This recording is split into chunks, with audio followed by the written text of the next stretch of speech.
लंका दहन।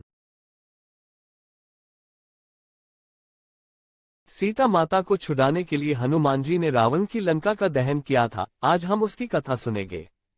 हनुमान जी माता सीता से लंका में अशोक वाटिका में छोटा रूप धारण कर मिले तथा सीता माता की आज्ञा से अपनी भूख मिटाने के लिए वाटिका से फल तोड़कर खाने लगे। तब वहां पर पहरा दे रहे राक्षसों ने हनुमान जी को देखा और उन्हें साधारण वानर समझकर उन्हें मारने के लिए दौड़ पड़े, परंतु हनुमान जी ने अपनी शक्ति का प्रयोग कर राक्षसों पर आक्रमण किया।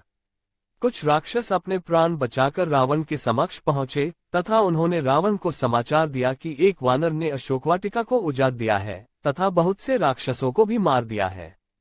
रावण यह समाचार सुनकर बहुत क्रोधित हुआ। तब रावण के पुत्र इंद्रजीत ने हनुमान जी को पकड़कर लाने के लिए रावण से आज्ञा ली तथा हनुमान जी पर ब्रह्मास्त्र से वार कर उन्हें बंदी बना लिया और सभा में ले गए। हनुमान जी रावण के सामने खड़े विचार कर रहे थे। समस्त लोगों को डराने वाला महाबाहु रावण हनुमान जी को सामने इस प्रकार निर्भय खड़ा देखकर क्रोधित हो गया। वह अपने महामंत्री से बोला, अमात्य, इससे पूछो कि ये कहाँ से आया है, इसे किसने भेजा है, सीता से यह क्यों बातें कर रहा था, अशोक वाटिका को इसने क्यों नष्ट किया, इसने किस उद्देश्य से राक्षसों को मारा, मेरी इस लंकापुरी में आने का प्रयोजन क्या है। रावण की आज्ञा पाकर मंत्री ने हनुमान जी से लंका में आने का कारण पूछा। तब हनुमान जी ने उत्तर दिया कि मैं श्री रामचंद्र जी का दूत हूं और उनके ही कार्य से यहाँ आया हूं।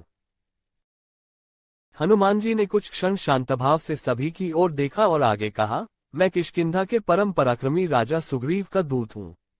उन्हीं की आज्ञा से तुम्हारे पास आया हूं। हमारे महाराज ने तुम्हारा कुशल समाचार पूछा है और कहा है कि तुमने नीतिवान, धर्म, चारों वेदों के ज्ञाता, महापंडित, तपस्वी और महान ऐश्वर्यवान होते हुए भी एक परस्त्री को अपने यहाँ बंदी बनाया है। यह तुम्हारे लिए उचित बात नहीं है। तुमने यह दुष्कर्म करके अपनी मृत्यु का आह्वान किया है। तुम सीता माता को प्रभु श्रीरामचंद्र जी को लौटा दो, वे निश्चित ही तुम्हें क्षमा कर देंगे। यदि तुम ऐसा नहीं करोगे तो तुम्हारा अंत भी वही होगा जो खर, दूषण और बाली का हुआ था। हनुमान जी की यह बात सुनकर रावण क्रोधित हो उठा। उसने अपने सेवकों को आज्ञा दी, इस वानर का वध कर डालो। रावण की आज्ञा सुनकर वहां उपस्थित विभीषण ने कहा, राक्षसराज, आप धर्म के ज्ञाता और राजधर्म के विशेषज्ञ हैं। दूत के वध से आपके पांडित्य पर कलंक लग जाएगा, इसलिए उचित अनुचित का विचार करें और दूत के योग्य किसी अन्य दंड की आज्ञा दें। रावण ने कहा, शत्रुसूदन, पापियों का वध करने में पाप नहीं है।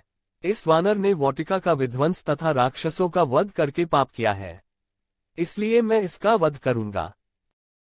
रावण की यह बात सुनकर उसके भाई विभीषण ने नम्रता के स्वर में कहा, हे लंकापति, जब यह वानर स्वयं को दूत बताता है तो नीति तथा धर्म के अनुसार इसका वध करना अनुचित होगा, क्योंकि दूत दूसरों का दिया हुआ संदेश सुनाता है। वह जो कुछ कहता है वह उसकी अपनी बात नहीं होती, इसलिए उसका वध नहीं किया जा सकता। विभीषण की बात पर विचार करने के बाद रावण ने कहा, तुम्हारा यह कथन सत्य है कि दूत का वध नहीं किया जा सकता, परंतु इसने अशोक वाटिका का विध्वंस किया है, इसका दंड तो इसे मिलना चाहिए। वानरों को अपनी पूंछ प्रिय होती है, इसलिए मैं आज्ञा देता हूं कि इसकी पूंछ रुई और तेल लगाकर जला दी जाए, ताकि इसे बिना पूंछ का देखकर लोग इसकी हंसी उड़ाए और यह जीवन भर अपने कर्मों पर पछताए। रावण की आज्ञा से राक्षसों ने हनुमान की पूंछ को रुई और पुराने कपड़ों से लपेटकर उस पर बहुत सा तेल डालकर आग लगा दी। जैसे जैसे राक्षस हनुमान जी की पूंछ पर कपड़े लपेट रहे थे, वैसे वैसे हनुमान जी भी अपनी पूंछ बढ़ाते जा रहे थे। अंत में उनकी पूंछ को आग लगा दी गई। पूंछ के जलते ही हनुमान जी ने अपने सारे बंधन तोड़कर ऊंची छलांग लगाए और रावण की सोने की लंका जला दी। संपूर्ण लंकापुरी में केवल एक भवन ऐसा था जो अग्नि के प्रकोप से सुरक्षित था, और वह था नीतिवान विभीषण का प्रासाद। लंका को भस्म कर हनुमान जी ने लंका के समुद्र में अपनी पूंछ की आग बुझाए और पुनः अशोक वाटिका में सीता जी के पास पहुंचे। उन्हें सादर प्रणाम करके बोले, हे माता, अब मैं यहाँ से श्री रामचंद्र जी के पास लौट रहा हूँ। रावण को और लंकावासियों को मैंने प्रभु राघव शक्ति का थोड़ा सा आभास करा दिया है। अब आप निर्भय होकर रहें। अब शीघ्र ही प्रभु श्री रामचंद्र जी वानर सेना के साथ लंका पर आक्रमण करेंगे और रावण को मारकर आपको अपने साथ ले जाएंगे।